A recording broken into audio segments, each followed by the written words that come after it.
पहला टॉपिक अपन लेते हैं कालीबंगा। कालीबंगा को याद रखने के लिए अपने को एक ट्रिक याद रखनी है। काली काली शब्द से ही अपन इस कालीबंगा के बारे में पूरा वर्णन याद कर लेंगे सिर्फ 5 मिनट के इस वीडियो में। काली से याद रखना है कि काली रंग की चूड़ियाँ। कालीबंगा का अर्थ होता है काले रंग की चूड़ियाँ। ट्रिक में अपन को याद रखना है काली। आगे बात करते हैं राजस्थान की। कालीबंगा स्थल खोजा गया राजस्थान के हनुमानगढ़ जिले में, जो इस ट्रिक में अपने को याद भी रह जाएगा और पता भी चल जाएगा कि कहाँ से इस स्थल की खोज की गई है। राजस्थान के लोगों को अमल ज़्यादा प्रिय है। राजस्थान के लोगों का नशा होता है अमल। अमल खाने से उनको आनंद की प्राप्त होती है। तो राजस्थान में इसकी खोज की गई अमलानंद घोष के द्वारा। सन 1951 और 53 में अमलानंद घोष के द्वारा इस कालीबंगा स्थल की खोज की गई थी। अब काली से अपन को याद रखना है, काली का अर्थ होता है भूत। अब भूत को भगाने वाला देवता होता है हनुमान जी। हनुमान जी से अपन को याद रखना है कि कालीबंगा जो स्थल खोजा गया वो हनुमानगढ़ जिले में खोजा गया, जो कि राजस्थान का एक जिला है। आगे अपन देखते हैं कि अपन ने देखा कि कालीबंगा का अर्थ होता है काले रंग की चूड़ियाँ। अगर एक पति अपनी बीवी के लिए काले रंग की चूड़ी ले जाएगा तो बीवी को बहुत बुरा लगेगा कि ये काली रंग की चूड़ियाँ क्यों लेके आया है मेरे लिए। इसलिए एक पति की पत्नी जो कि काले रंग की चूड़ियों को देखकर बहुत ज़्यादा लाल हो जाती है, कि बहुत ज़्यादा गुस्सा आ जाता है, बीवी लाल हुई। इससे अपन याद रखेंगे कि उत्खनन। और इसके आगे देखते हैं कि अगर बीवी लाल होगी तो पति को थप्पड़ भी पड़ सकती है। इसके लिए बीवी जो है पति के थप्पड़ मार देती है। थप्पड़ मारने से याद रखना है अपन को उत्खनन। बीवी लाल हुई और थप्पड़ मार दी। बीवी लाल हुई और थप्पड़ मार दी, इसका मतलब उत्खनन। खोज की गई अमलानंद घोष के द्वारा। राजस्थान के लोगों को अमल खाने से आनंद की प्राप्ति हुई। 1951 में और 1953 में खोज की गई। उत्खनन करता थे बीबी लाल और बीके थापड़। 10 वर्षों के बाद इस सभ्यता का इस स्थल की उत्खनन क्रिया स्टार्ट की गई। फिर अब जब पति काले रंग की चूड़ी लाएगा तो बीवी का होना ही है कि वो बहुत ज़्यादा लाल होगी और पति को थप्पड़ भी मार सकती है। इसलिए पत्नी ने अपने पति को घर से बाहर निकाल दिया। पति को घर से बाहर निकाल दिया और कहा कि वो पड़ा ऊँट और जाओ खेत में, खेत को जोतो और खुद अपना बसेरा करो। बीवी ने तो उसको खाना देने से मना कर दिया। इसके लिए सबसे पहले क्या दिया उसको? ऊँट। ऊँट के प्रथम साक्ष्य कालीबंगा से प्राप्त हुए तथा उसको बोला कि जाओ और खेत को जोतो। खेत के जुते होने के प्रथम साक्ष्य कालीबंगा से प्राप्त हुए हैं। उसमें मेहनत की और 2 फसलें एक साथ बोई। सबसे अच्छा पॉइंट, एकमात्र स्थल कालीबंगा है जिसमें 2 फसलों का एक साथ उगाने का साक्ष्य प्राप्त हुआ है।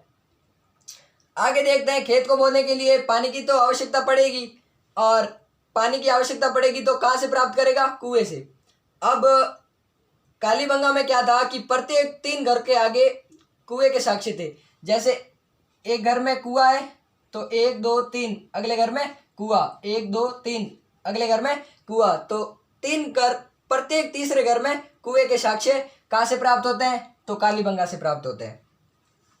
अब जब उसने फसल को उगाया, कुएं के साक्ष्य प्राप्त किए, अब उसने सोचा कि पत्नी तो आने देगी नहीं तो मैं अपना खुद का घर बना ही देता हूँ। तो उसने कच्ची ईंटों से अपना मकान बनाया। कच्ची ईंटों के मकान के साक्ष्य कहाँ से प्राप्त होते हैं? कालीबंगा से। अब जब वो वापस जाता है, बीवी के पास जाता है कि मैंने अपना घर बना लिया है, चलो बहू पत्नी मेरे साथ चलो और अपने नए घर में चलो। तो बीवी तो गुस्सा ही थी, थप्पड़ मारी हुई थी। तो बीवी ने कहा नहीं, मैं आपके साथ नहीं चलूँगी, आप मेरे लिए काली चूड़ियाँ क्यों लेके आए? इसलिए बीवी ने उसको क्या दिया? धक्का दिया और धक्का देने के कारण पति का जो पाँव था वह लकड़ी से निर्मित नाली के ऊपर गिरा, इस कारण वो सिर के बल गिर गया। तो उसका पैर कहाँ आया? नाली में। नाली से अपन तात्पर्य लेंगे कि लकड़ी से निर्मित नाली का कालीबंगा में साक्ष्य खोजा गया था। अब उसका पैर आ गया तो वो गिर गया। गिरा किसके बल? सिर के बल। तो खोपड़ी के शल्य चिकित्सा, उसके बारे में अपन लोथल में भी पढ़ चुके हैं। तो दूसरी बात, दूसरी जगह थी कालीबंगा। कालीबंगा में खोपड़ी की शल्य चिकित्सा के साक्ष्य प्राप्त हुए।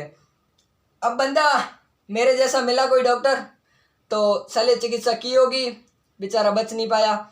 इसलिए अब उसका पति नहीं बच पाया तो उसका समाधान तो करना पड़ेगा, उसको दबाना पड़ेगा या उसको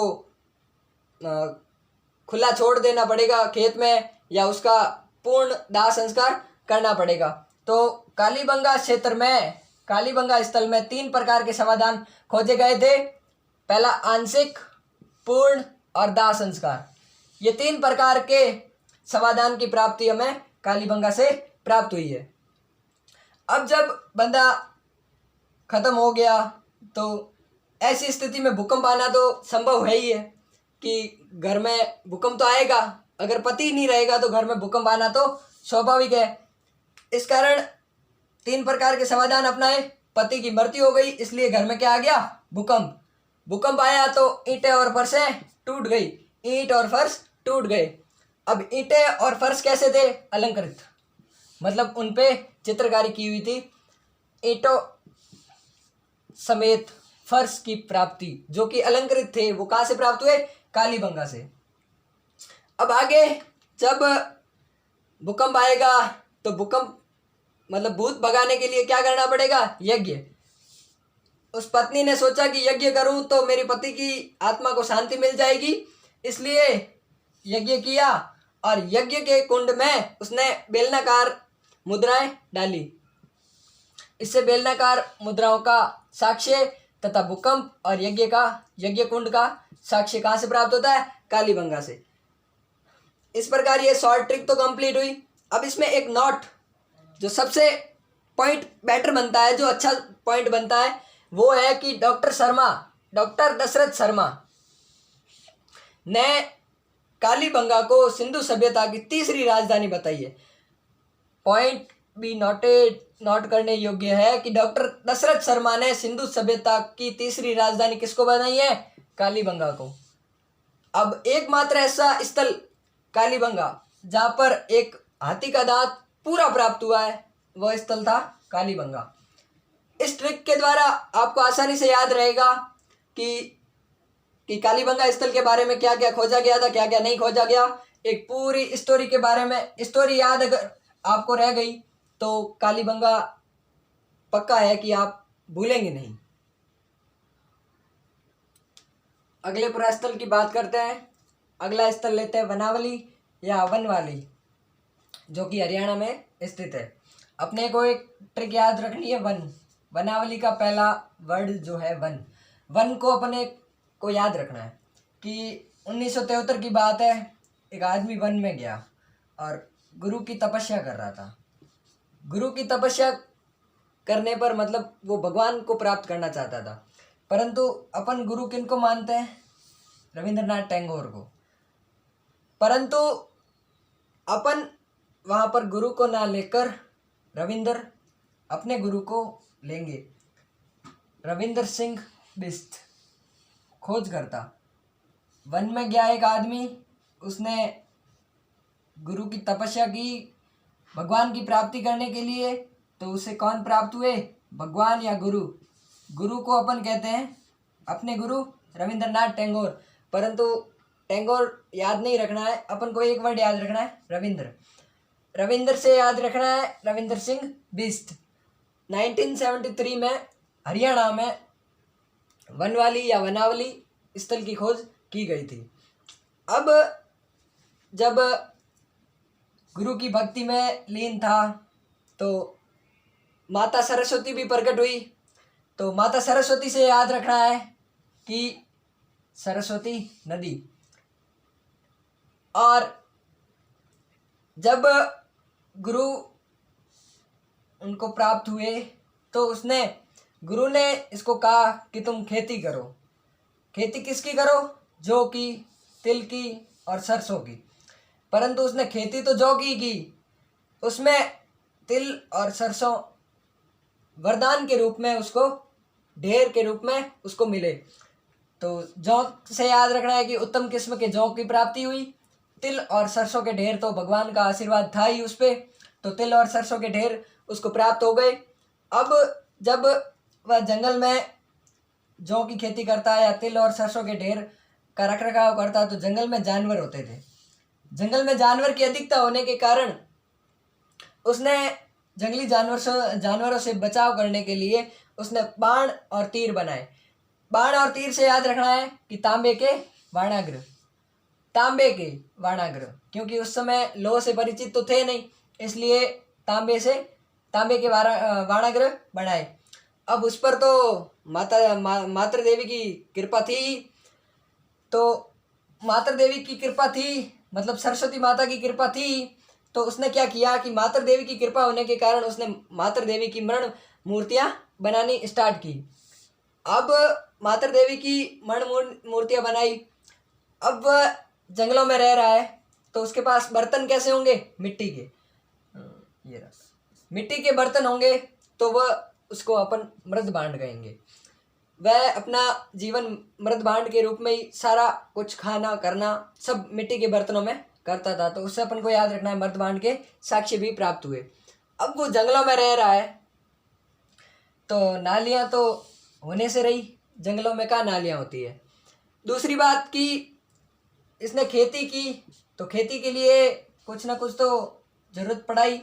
उसने जंगलों में हल से खेती की, इसलिए अपन को हला कर्तिक खिलौने भी कहाँ से प्राप्त होते हैं? वनावली से। वनावली कहाँ है? हरियाणा। खोज की गई रविंद्र सिंह बिष्ट द्वारा 1973 में। सरस्वती नदी और उत्तम किस्म के जौ प्राप्त हुए। तिल और सरसों के ढेर तो भगवान की कृपा थी उस पर। अब इनको बचाने के लिए तांबे के वाणाग्र बनाए। फिर मर्दबाण में उसने आहार ग्रहण किया, जल ग्रहण किया। मातृ देवी की कृपा थी, सरस्वती माता की, तो उसने मूर्तियाँ बनानी स्टार्ट कर दी। अब सबसे जो मेन पॉइंट है इस स्थल का वो ये है कि नाली व्यवस्था नहीं थी। एकमात्र ऐसा स्थल सिंधु सभ्यता का, संपूर्ण सिंधु सभ्यता का एकमात्र ऐसा स्थल जहाँ पर नाली व्यवस्था न प्राप्त हुई वह थी वनवाली। अब आपको पता ही है कि वनों से तो कहाँ नालियाँ प्राप्त होनी है। Thank you so much for watching.